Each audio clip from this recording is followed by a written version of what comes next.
So yan, software pa ng Chinese, pwede pa naman natin yung pa-software update. So sino-software update yan sa planta po. So by schedule. After naman ma-update yan, naka ano na siya, English character. So lahat naman po nung na-release natin ng 3T1, gano'n naman po yung process. So eto, since sabi ko nga po may Google and then may ready wifi na po siya, mas maganda kasi pwede na po kayo basically kasi yung pinaka-panel niya dun na Android na po kasi may Google na. So pwede kayo mag-install ng mga apps through Google, and then sa mga navigation hindi na rin po kayo mahihirapan. Parang set na lang, tablet, cellphone. Yes po. Mas maganda nga. Mas maganda nga. Yun nga parang napaka-basic. Basic lang. Yun po, 351, ito 331 po. Ganun na kayo nagkatali. Yes po. Pero ito nga po yung may discount na 18,000. Value for money na to, sir. Yan, hindi, wag mo lang i-disregard mo na lang muna yung navigation na Chinese kasi even doon naman sa Google pwede tayo mag-install, sir, ng mga apps po. Opo. And then pag na-update naman yan, isa rin yan sa mga kasama doon sa update po. Wala na ba? Wala lang talaga siyang compartment. Wala, Opo. Pero dun sa likod naman, spacious naman po siya. Opo.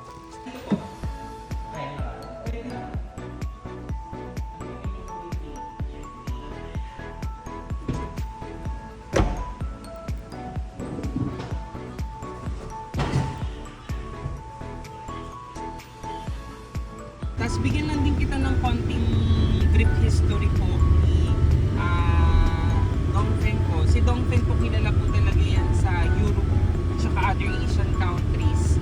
Ang tawag po kay Nanobox nun is Dasha Spring. Okay. So kilala po ito sa Europe. So libo-libo na po yung nabibenta niya. And then dinala po ni Sir Chavit Singson last October 2023. Sa Pasig po inaugurate po yung brand natin. Pero yung Dongfeng na truck, sir, kung familiar ka, mas matagal yung sa Philippine market. Pero sa passenger, nito lang po. And then marami na rin po kami nabenta. Yun nga po, sabi ko nga po is sa gantong price, si Dongfeng Nanobox po yung medyo competitive talaga sa market ngayon. So ayan.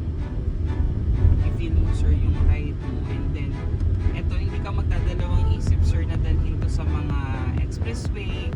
Kasi compare mo sa ibang EV na ganun yung price, sir, yung body nila, kanan tayo, sir. Naka-plastic pa lang, ito talagang ano na po, lata na yung kanyang body. So sa mga sudden collision, hindi ka basta-basta mapipipi yung katawan, sir. Talagang safe ka po. At saka ang maganda, yes po, maganda ang suspension nito, naka-McPherson ang suspension nito, sir. Sa pag-ibig ko sa pangalan. At saka ang ano kasi nito, category talaga nito, diretso tayo, sir. For city driving, since 331 po kilometers so kanyang full range capacity. Halimbawa, may pupuntahan kayo na medyo malayo-layo. Ayun, pwedeng-pwede siya. At saka may mga Taga-ano pa kami, Las Bañas. So, Las Bañas. plano namin, magpapasok office. Saan po ba ang office mo, sir? BGC tsaka tapos Pasig. Ayun, ilang kilometers lang naman yun, kaya sir. nga, kaya Wala na pa naman atang eh. 100 kilometers, no? So, kaya yan, sir. Kaya, Na ano, at least wala ka nang intindihin na magpagas pa araw-araw. Mahal din ang gas namin. Magkano po ba ang isang full tank ngayon ng kotse mo ngayon, sir? 3K. Every, oo. Per week pa. Eh ngayon ito, sir, ang isang full charge nito nasa 400 pesos lang po. So, yun po, mas makakatipid po talaga. Yung full charge na yun, 331 kilometers ang isang full charge. Tapos may kasama naman itong charger niya po sa pambahay. And then kung later on at makapag-decide kayo na mag-install po ng mga wall charger na tinatawag, wherein 35 to 40 minutes lang kaya niya mag-full charge, mas maganda.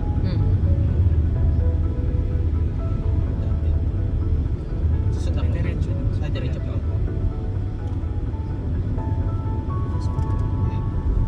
Okay din na may aircon niya. Hindi naman siya, wala naman ganun ka-delay. Ah. Hindi naman ganun kalakas siya. Sige.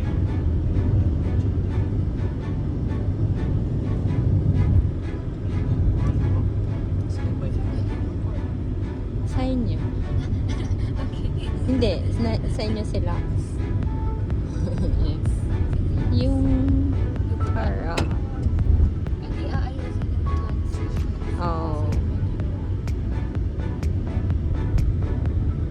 Ano yun? Paano yung ano yung service? Sa Ano ba yung maintenance nila? oh. Sa service, sir, sa Yung pagdating mga sa warranty, ayos, we have 5 years or 150,000 Hindi, basta kilometers. for rent, okay. And then pagdating naman Kasi yung po mga sa ano, kay electric Val, vehicle, ano ko na yung importante lang naman wedding i-check card, lagi yung kasi battery puti health naman check sa- niya para sa cellphone. So every 10,000 or 1 year, whichever comes first po. Normally naman, ang chine-check lang kasabay ng battery is yung mga wiper, yung gulong, yung mga, yung mga basic lang talaga since hindi naman siya katulad ng traditional na kotse na daming papalitan ng change oil. Tapos ang maganda pa nito, yung maintenance cost niya talagang mababa. Hindi ka gagastos ng sobra-sobra. Pwede tayong kanan, sir, dun sa medyo pataas dito sa kanan. So yun yung kinagandahan naman ng ating mga electric vehicles. So, may suspension. Hmm. Siya ganun.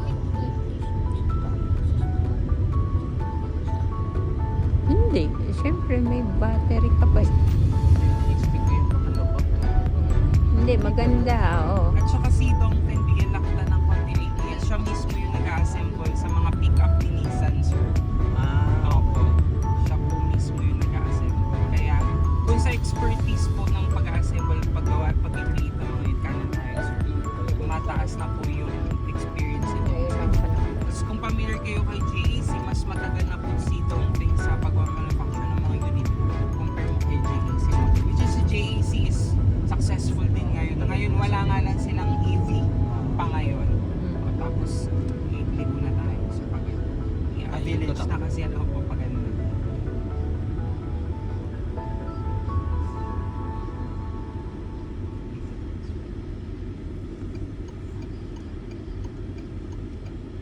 Ito RITM. Oh, dito lumipit ko talaga pag dati kong office. Tapos, kamanan. Kakaliwa po. Yes.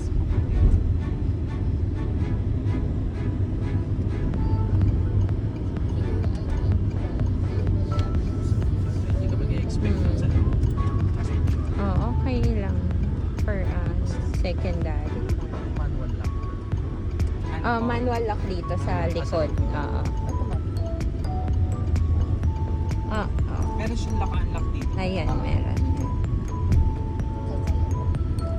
Mukhang kaya ko na naman na ano. Child lock din naman siya. Yes. Oo.